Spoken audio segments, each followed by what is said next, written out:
Hey guys, and thank you for stopping by the inn. If you didn't already know, I'm Rob, and we're going to be taking out the first boss in the last quarter.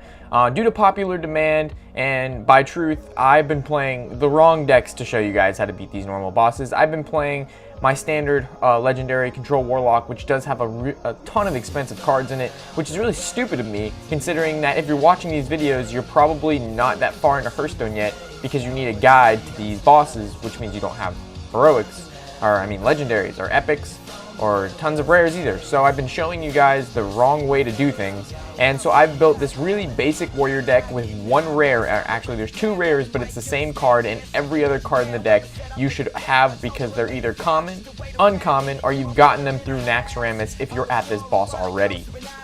So hopefully this deck will show you pretty much exactly what you need to do to beat this boss in the simplest terms possible. If you don't have these cards, if you don't have all of the cards, it really shouldn't cost you a lot to build.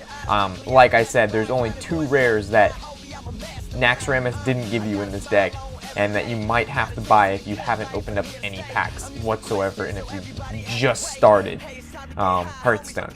So we can start off. Obviously, I'm going to play my weapon and I attack this creature with it. Always remember to use your weapons to kill the creatures first. I would have played my Berserker, but he always, at the beginning of the game, this guy has a lot of CC to stop you from attacking, such as Blizzard, Frostbolt, Ice Lance, and so on. So I just want him to use it all on my Alkalite first before I start throwing down the Berserker. By the way, is the only rare in the deck.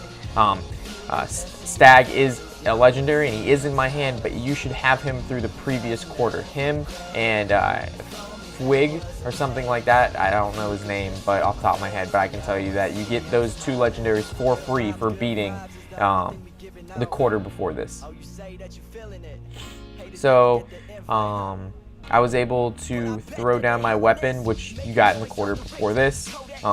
It's really nice because when it death rattles, it does 1 damage to everything on the field, and that really helps the Berserker out and the Alkalite of Pain, because I'm going to draw once right here, I'm going to attack it. It's going to do 1 damage to everything on the field, and the guy's going to explode and do 1 damage to everything on the field. So I'm going to draw 2 cards, and I'm going to take 1 damage.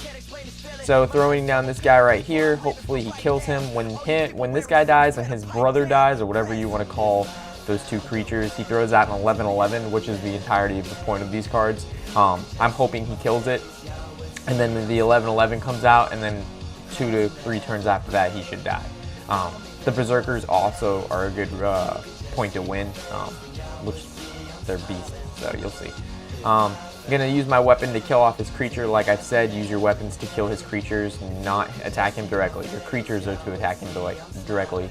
Your weapon is to clear out the field.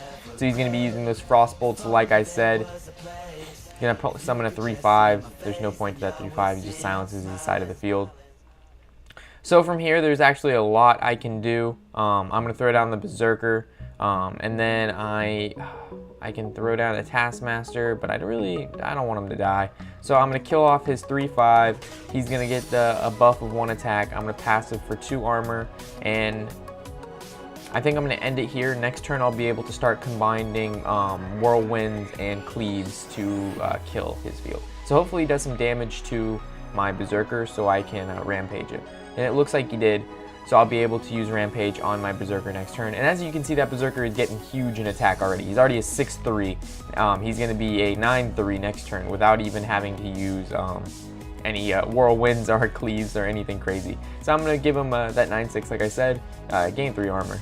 And since I can't target the Shade, I'm just going to passive for 2 and end my turn here. So hopefully he doesn't draw a Frostbolt or this Berserker's going down. Okay, another Cone of Cold, frees him for another turn, whatever. He's going to gain 2 more attack. Alright, this is going to be really cool next turn, because since he played another creature, I can throw down the Cleave, and that's going to deal 2 damage to each, and then I can throw down a Whirlwind, dealing 1 damage to everything. So my Berserker's probably going to be pretty beefy after this little combination right here. And it was kind of silly of me, because I should have threw down maybe a Taskmaster, and then, or I should have threw down the 4-7, so he would have had 18 attack instead of 17, but 17 is still pretty good. And this is going to be pretty nasty too, because I'm going to now slam this card. It's going to make him an 18, and and then I'm a Whirlwind again. It should make him a 21, 22. 22. I'm gonna Taskmaster. he's gonna now be a 24. I'm gonna throw a 25, throw down a weapon, and I'm just gonna swing for game right here.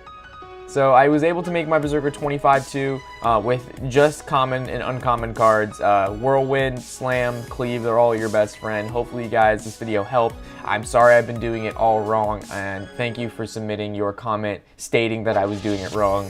That's exactly what I was asking for, and you did it. So I want to thank you for that. You did it by a little mean, but it's okay, because I know the intentions behind it were also well. So I just want to say thank you again for stopping by the end. Let me know if there's anything I can do to make these videos better for you guys, like he did. They really do. This is all for you. So happy whatever the hell day it is.